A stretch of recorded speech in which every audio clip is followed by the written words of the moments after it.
Los misterios de la alquimia, aún sin resolver.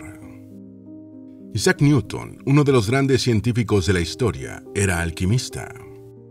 En un manuscrito olvidado de Isaac Newton, el científico describía la receta para la piedra filosofal, una sustancia que podía convertir metales básicos en oro. ¿Por qué a un científico tan inteligente y tan importante en la historia le importaba tanto la piedra filosofal? ¿Qué era el elixir de la vida y quién lo buscaba en la antigüedad? Porque Zósimo de Pannópolis decía que el secreto de la alquimia fue pasado de ángeles caídos a sus esposas. ¿Qué tiene que ver el libro de Enoc con los ángeles caídos? ¿Por qué se buscaba la piedra filosofal en la Edad Media? ¿La piedra filosofal fue pasada a Adán del libro bíblico Génesis? ¿Por qué la antigua ciudad de Alejandría era el centro mundial de la alquimia? ¿Por qué el emperador romano Diocleciano ordenó la quema de los libros de alquimia? ¿Cuál es el elixir de la vida según los alquimistas? ¿Qué deuda tienen los químicos actuales con los alquimistas? Hoy daremos un paseo histórico por los orígenes de la alquimia y veremos cuáles son los misterios que aún están sin resolver. Antes de meternos a fondo, no te olvides de suscribirte a nuestro canal y activar las notificaciones para mantenerte al día con nuestras actualizaciones.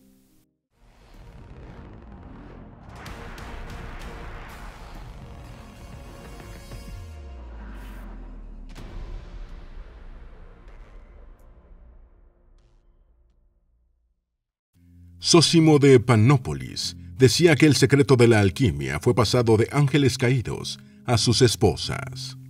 Zósimo de Pannópolis fue un alquimista y místico gnóstico. Es autor de los libros más antiguos conocidos sobre alquimia, a los que denominó Cheiroquemmeta. Zósimo definía la alquimia como el estudio de la composición de las aguas, el movimiento, el crecimiento, la encarnación y la desencarnación, la extracción de los espíritus de los cuerpos y la unión de los espíritus dentro de los cuerpos. La forma como él comprendía la alquimia refleja una clara influencia espiritual hermética y gnóstica. Incluso, él afirmaba que los ángeles caídos instruían en el arte de la metalurgia a las mujeres con las que se casaban, una idea que también se halla en el libro de Enoc y posteriormente repetida en el apócrifo gnóstico de Juan. La alquimia es una rama antigua de la filosofía natural que se practicó en China como una tradición filosófica y protocientífica. El término se deriva del árabe al-quimia, el cual puede traducirse como el proceso de transmutación por el cual fusionarse o reunirse con la forma divina u original. De hecho, los griegos se referían a ella como un arte o conocimiento, caracterizado como místico, sagrado o divino. La alquimia tenía varios objetivos, entre ellos la transmutación de metales básicos, como el plomo, en metales nobles, como el oro, la creación del elixir de la vida o de la inmortalidad, y de panaceas para curar enfermedades. Los alquimistas pensaban que la perfección del cuerpo y el alma humanos era producto de la gran obra alquímica, Opus Magnum, y la idea de crear la piedra filosofal estaba conectada de muchas maneras con todos estos objetivos. El concepto de ángeles caídos viene del libro de Enoc. Los ángeles caídos son aquellos que fueron expulsados del cielo o que pecaron, y con frecuencia tientan a los humanos a pecar. El término ángel caído no aparece en ningún texto religioso abrahámico. La idea de los ángeles caídos proviene del libro de Enoc, un texto religioso apocalíptico pseudoepigráfico judío, o la suposición de que los hijos de Dios, de los que se habla en el Génesis, son ángeles. En el periodo inmediatamente anterior a la escritura del Nuevo Testamento, algunas sectas del judaísmo del Segundo Templo identificaron a estos mismos hijos de Dios como ángeles caídos. La teología cristiana apunta que los pecados de los ángeles caídos se dieron antes del comienzo de la historia humana. Por eso ellos se identificaron con aquellos liderados por Lucifer en la rebelión contra Dios, equiparados con los demonios.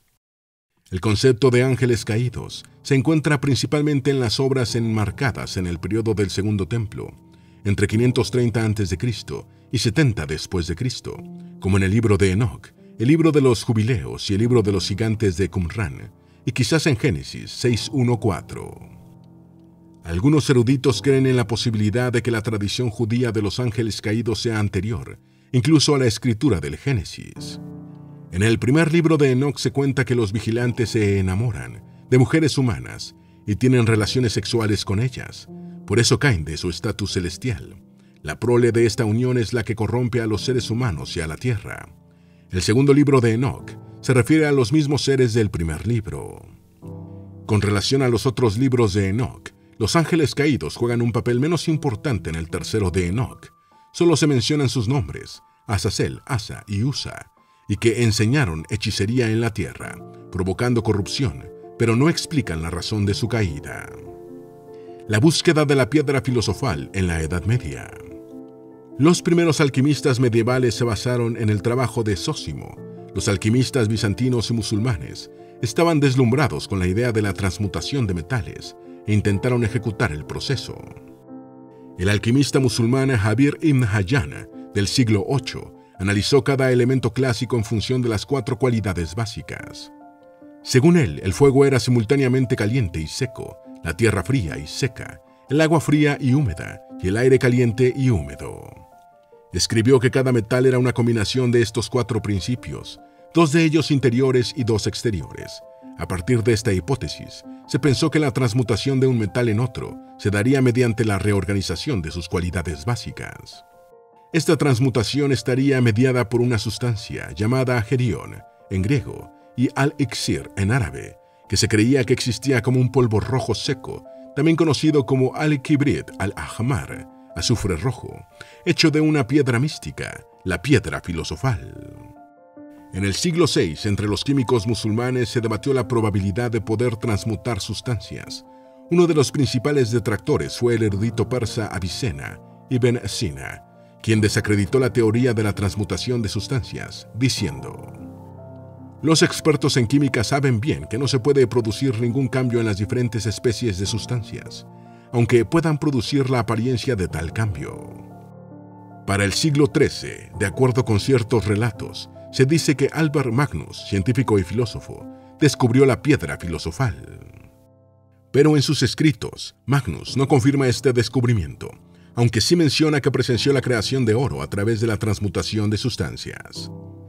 ¿Qué era la piedra filosofal? La piedra filosofal es una sustancia mítica que puede convertir en oro y plata metales básicos como el mercurio. Los alquimistas también pensaban que se podía usar para crear un elixir de la vida que hiciera posible el rejuvenecimiento y la inmortalidad. Asimismo, se creía que esta sustancia podía otorgar una profunda sabiduría y que contenía la clave para develar los secretos del universo. La piedra filosofal fue pasada a Adán. Elias Ashmold y el autor anónimo de Gloria Mundi, 1620, creen que la piedra filosofal la tenía Adán, quien adquirió el conocimiento de la piedra directa de Dios. Se dice que el conocimiento fue transmitido por medio de los patriarcas bíblicos, y de allí su evidente longevidad. Por otro lado, se comparó la leyenda de la piedra filosofal con la historia bíblica del templo de Salomón, y la piedra angular descrita en el Salmo 118, que fue rechazada. ¿Qué era el elixir de la vida y quién lo buscaba en la antigüedad? El elixir de la vida también se conoce como elixir de la inmortalidad, y es una poción que supuestamente otorga la vida eterna o la eterna juventud a quien la beba. Además, se decía que curaba todas las enfermedades. Por eso, entre los principales objetivos de la alquimia estaba la creación del elixir de la vida, porque más allá de sus usos, también se decía que llevaba a la perfección espiritual.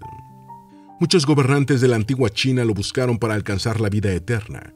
Se cuenta que durante la dinastía Qing Shi Huang encomendó al alquimista taoísta Xu Fu para que se adentrara en los mares orientales para hallar el elixir en la mítica montaña Penglai. No lo encontró. Los antiguos chinos estaban convencidos de que ingerir sustancias minerales de larga duración, como el cinabrio, hematita o el jade, otorgaba longevidad a quien las consumiera. Se creía que el oro era muy potente, al ser un metal precioso que no se deslustraba. Incluso, la idea del oro potable en China data del siglo III a.C. Los 4 elementos de la alquimia y sus 3 principios. Los 4 elementos de la alquimia son tierra, fuego, aire y agua. Cada uno se asocia con cualidades y propiedades específicas. La tierra con la estabilidad y solidez, el fuego con la transformación y purificación, el aire con el intelecto y el pensamiento, y el agua con la fluidez y el cambio. Estos elementos se consideraban componentes básicos de toda la materia del universo. La alquimia también se regía por 3 principios: la sal, el mercurio y el azufre. La sal es el aspecto físico de una sustancia. El mercurio simboliza la fluidez, transformación y volatilidad de la naturaleza. Y el azufre se corresponde con el alma, la esencia espiritual. Se creía que la combinación en diferentes proporciones de estos principios podía producir variadas sustancias y otras transformaciones. El libro alquímico chino más famoso, atribuido a Sun Simiao, un famoso médico especialista conocido como el rey de la medicina posteriormente. Danjin Yahue, Fórmulas esenciales de los clásicos alquímicos, es el libro alquímico más famoso. En este texto se analiza detalladamente cómo se crean elixires para la inmortalidad, a base de sustancias tóxicas como el mercurio, azufre y arsenio, así como otros elixires para curar enfermedades y fabricar piedras preciosas. Sin embargo, muchas de estas sustancias eran muy tóxicas y en lugar de contribuir con la longevidad, provocaban el envenenamiento a quien las ingería. De hecho, el emperador Yang Jing de la dinastía Ming falleció luego de ingerir una dosis mortal de mercurio contenida en un supuesto elixir de la vida, elaborado por los alquimistas. ¿Quién fue Cleopatra, la alquimista? Para empezar, esta Cleopatra no debe ser confundida con Cleopatra VII, la faraona de Egipto. Sin embargo, la Cleopatra alquimista se le menciona como reina de Egipto en obras posteriores. También se le confunde con Cleopatra la médica, aunque supuestamente ambas vivieron en la misma época y tenían estilos de escritura parecidos. Cleopatra fue una alquimista, filósofa y escritora griega que experimentó con la alquimia práctica y se le considera una de las 4 personas que pudieron crear la piedra filosofal. Algunos autores también le atribuyen la creación del alambique, un aparato de destilación. Su nombre se asocia con la escuela de alquimia que representaban María la Judía y Comario. Fue una figura fundamental en el ámbito alquímico, incluso anterior a Zósimo de Panópolis. Sus contribuciones también la llevaron a intentar cuantificar la alquimia y sus experimentos, usando pesas y medidas. ¿Quién fue María la Judía? De la primera alquimista que se tenga conocimiento por las obras de Zósimo de Panápolis y de otros autores griegos, fue María la Judía. Se cree que vivió en Alejandría entre los siglos I y III después de Cristo. Asimismo se le conoce como María la Profetisa o María la Copta. Se afirma que ella ideó mejoras en los equipos y herramientas usadas en los experimentos alquímicos, así como novedosas técnicas químicas, aunque sus avances más notables fueron en destilación y proyectos de calentamiento. Mucha de la información que se tiene de María la Judía en el contexto alquímico es gracias a los escritos de Zósimo de Panópolis en el siglo IV. De hecho, la considera como una de los sabios. Por su parte, un cronista bizantino del siglo VIII la presenta como la maestra de Demócrito, a quien conoció en Menfis, Egipto, en la época de Pericles. De sus obras sobreviven los fragmentos que citó Zósimo de Panópolis, Pseudo Olimpiodoro y varios autores posteriores. En la obra de Zósimo de Panópolis se describen varios dispositivos que se asume fueron creados por María la Judía: el tribicós, el querotaquis y el baño María. El tribicós era como un alambique de 3 brazos que se utilizaba para la destilación y obtener sustancias purificadas. El querotaquis es un aparato para calentar ciertas sustancias usadas en alquimia y para recoger vapores. Se describe como un recipiente hermético con una lámina de cobre en el lado superior que, cuando funciona de manera correcta, sus juntas forman un vacío hermético. El uso de estos recipientes sellados derivó en el uso del término herméticamente sellado. Por último, el baño María hace que el nombre de su inventora sobreviva a lo largo del tiempo. El baño María es un proceso químico que se emplea cuando se requiere un calor suave. Para ello se limita la temperatura máxima de un recipiente y su contenido al punto de ebullición de un líquido separado. Actualmente aún se usa el término para describir una caldera doble para cocinar alimentos. ¿Qué era la búsqueda de la panacea para los alquimistas? La panacea es un supuesto remedio que cura todas las enfermedades y prolonga la vida eternamente.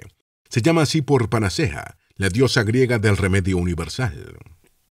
En el pasado, los alquimistas la buscaron incansablemente, junto con el elixir de la vida y la piedra filosofal, una sustancia mítica que posibilitaría la transmutación de metales comunes en oro.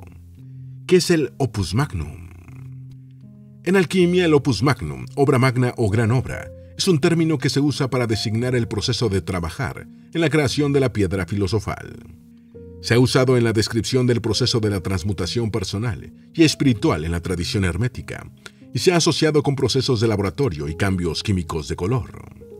La obra magna ha seguido vigente en los movimientos de la nueva era y neoherméticos, que en ocasiones otorgaron un nuevo simbolismo y significado a los procesos. No obstante, la filosofía del proceso original tiene 4 etapas. Nigredo, el ennegrecimiento o melanosis. Albedo, el blanqueamiento o leucosis. Citrinitas, el amarillamiento o xantosis. Rubedo, enrojecimiento, coloración en violácea o iosis. Alquimistas árabes y europeos desarrollaron técnicas de laboratorio usadas hoy en día. La deuda de la química con la alquimia es innegable, más allá de que la mayoría piensa que la alquimia solo buscaba infructuosamente convertir el plomo en oro. En realidad, los alquimistas fabricaron muchos materiales útiles al comercio. A ellos les debemos medicamentos, aleaciones metálicas, pigmentos cosméticos y perfumes. Los alquimistas, para producir estos materiales, tuvieron que aprender mucho sobre la naturaleza de la materia y cómo se podían aislar y combinar diversos materiales. También inventaron técnicas como la destilación e instrumentos de laboratorio, como embudos, matraces, copelas, entre otros.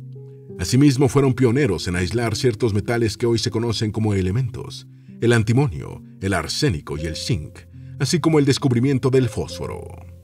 El origen de la alquimia en el Egipto helenístico. El origen de la alquimia occidental se puede rastrear en general hasta el antiguo Egipto helenístico, donde la ciudad de Alejandría era un centro de conocimiento alquímico y mantuvo su preeminencia durante mucho tiempo en los periodos griego y romano. Los eruditos modernos creen que la práctica alquímica en el Imperio Romano se originó a partir del arte de la orfebrería egipcia, la filosofía griega y diferentes tradiciones religiosas. Por la naturaleza pseudoepigráfica de los textos del corpus alquímico griego, es difícil dar con los orígenes del arte alquímico en Egipto. Los tratados de Zósimo de Panópolis, considerado históricamente el autor más antiguo, pueden ayudar a ubicar a otros autores.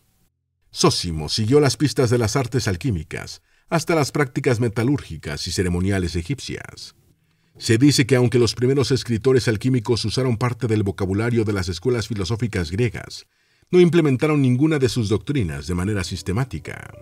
Por ejemplo, Zósimo, en su texto, La abstinencia final, explica que la antigua práctica de las tinturas, el nombre técnico griego para las artes alquímicas, la adoptaron ciertos demonios que enseñaban el arte solo a quienes les ofrecían sacrificios. Como Zósimo llamaba a los guardianes de los lugares a los demonios y sacerdotes a quienes les ofrecían sacrificios, parece estar claro que aludía a los dioses de Egipto y sus sacerdotes. El emperador romano Diocleciano ordenó la quema de libros de alquimia. El desarrollo de la alquimia occidental se asocia con frecuencia con el de la metalurgia, que se remonta al año 3500 a.C. Muchos textos se perdieron cuando el emperador romano Diocleciano ordenó la quema de libros alquímicos, luego de reprimir una revuelta en Alejandría, en el 292 después de Cristo. Pocos documentos egipcios originales sobre alquimia han sobrevivido, y los más destacables son el papiro de Estocolmo y el papiro 10 de Leiden, datados entre el año 250 y el 300 después de Cristo. Como tal, estos escritos no tienen elementos místicos y filosóficos de la alquimia, pero sí comprenden las obras de Bolo de Mendes o Pseudo-Demócrito, que relacionó las fórmulas con el conocimiento teórico de la astrología y los elementos clásicos. La alquimia en el mundo islámico medieval. La alquimia en el mundo islámico medieval abarca la alquimia tradicional y la química práctica temprana, realizada por eruditos musulmanes. Después de la caída del Imperio Romano de Occidente y la conquista islámica del Egipto romano, el centro del desarrollo alquímico se trasladó al califato y a la civilización islámica. Incluso se conoce mucho más sobre la alquimia islámica porque la mayoría de los escritos anteriores, que han llegado a través de los años, se conservaron como traducciones árabes. A finales del siglo IX y principios del X, las obras árabes atribuidas a Javier ibn Hayyan mostraron un nuevo enfoque de la alquimia. Paul Krauss, autor de la obra de referencia estándar sobre Javier, explicó lo siguiente. En la alquimia de Javier, la situación es distinta. La descripción relativamente clara de los procesos y de los aparatos alquímicos, la clasificación metódica de las sustancias, denotan un espíritu experimental que se aleja enormemente del esoterismo extraño de los textos griegos. La teoría en la que Javier apoya sus operaciones es de una claridad y de una unidad impresionantes. Más que en los demás autores árabes, se observa en él un equilibrio entre la enseñanza teórica y la práctica.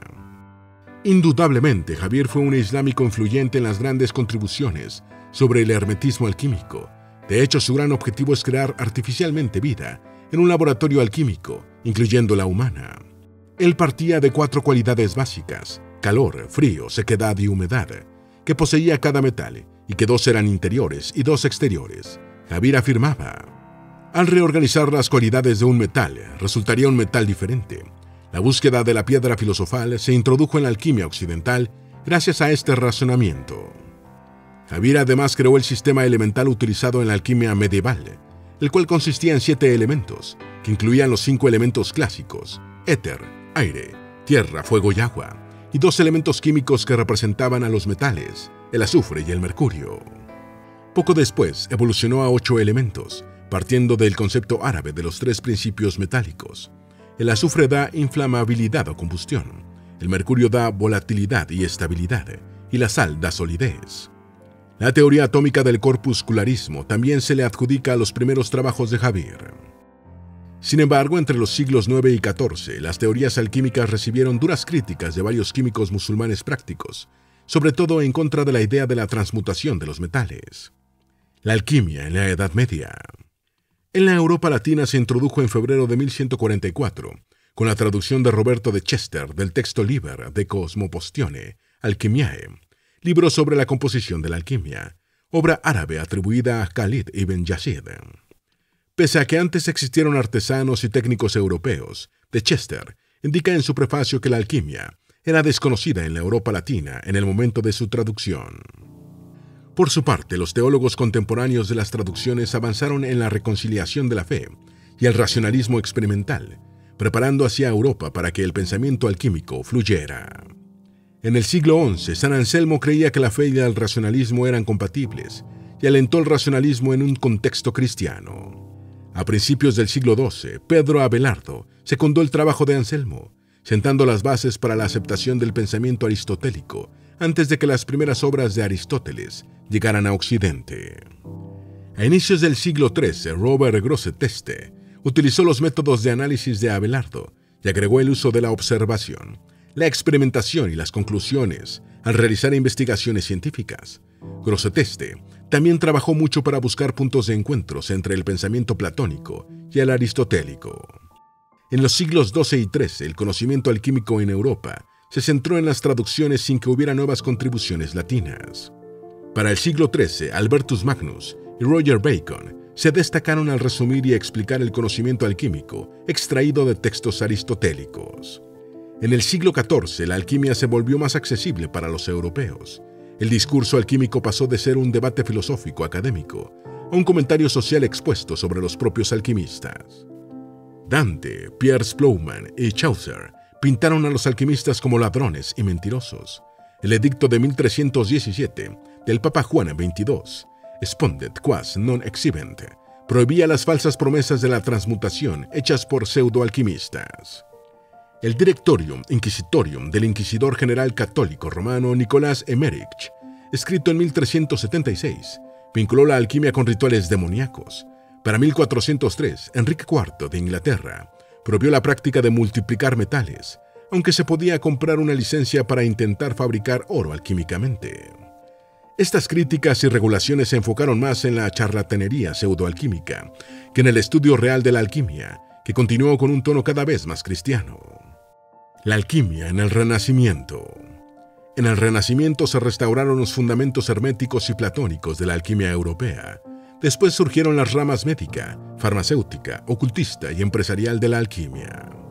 Para finales del siglo XV, Marsilio Ficino tradujo al latín el Corpus Hermeticum y las obras de Platón, que hasta ese momento no estaban al alcance de los europeos.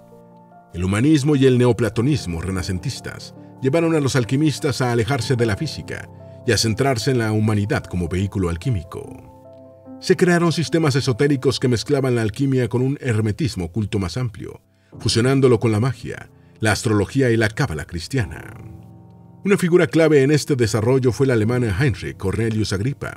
En su De Oculta Filosofía, quiso fusionar la cábala, el hermetismo y la alquimia. Por su parte, Paracelso, quien vivió entre 1493 y 1541, le dio a la alquimia una nueva forma, al rechazar parte del ocultismo de Agripa y alejándose de la crisopea. Fue pionero en el uso de sustancias químicas y minerales en la medicina, y decía: «Muchos han dicho de la alquimia que es para hacer oro y plata. Para mí ese no es el objetivo, sino considerar únicamente qué virtud y poder pueden tener las medicinas». Paracelso tenía puntos de vista herméticos sobre la enfermedad y la salud del cuerpo. Adoptó un enfoque distinto de quienes lo precedieron, considerando que los seres humanos deben tener ciertos equilibrios de minerales en sus cuerpos y que para curar ciertas enfermedades hay remedios químicos. La iatroquímica es un concepto referido a las aplicaciones farmacéuticas de la alquimia que defendía Paracelso. Sin embargo, John Dee, quien vivió entre 1527 y 1608, fue seguidor de la tradición oculta de Agripa.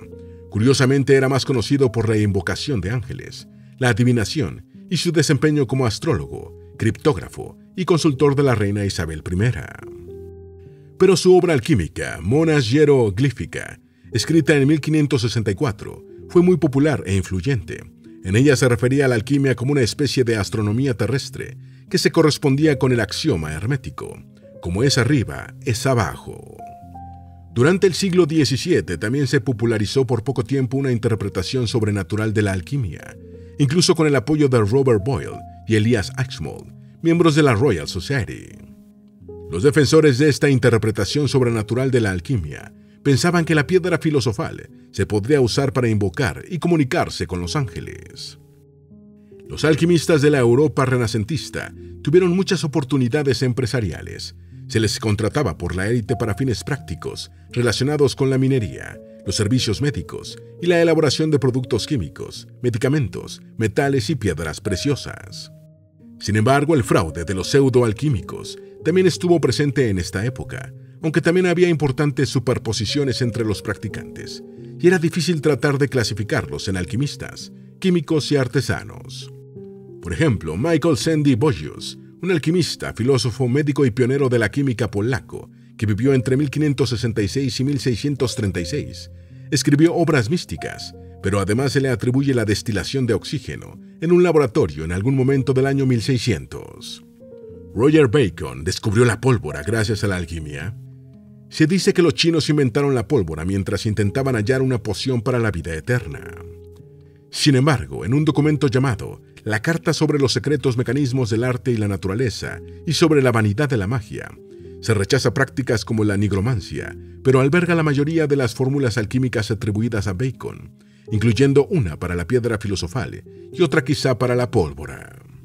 En el Opus Majus, Bacon explica que la alquimia era ante todo un compendio de ciencias que facilitaría el primer paso hacia la sapientia. En uno de los pasajes de esta obra y en otro de Opus Tertium, se presentan las primeras descripciones europeas de una mezcla que integra los ingredientes esenciales de la pólvora.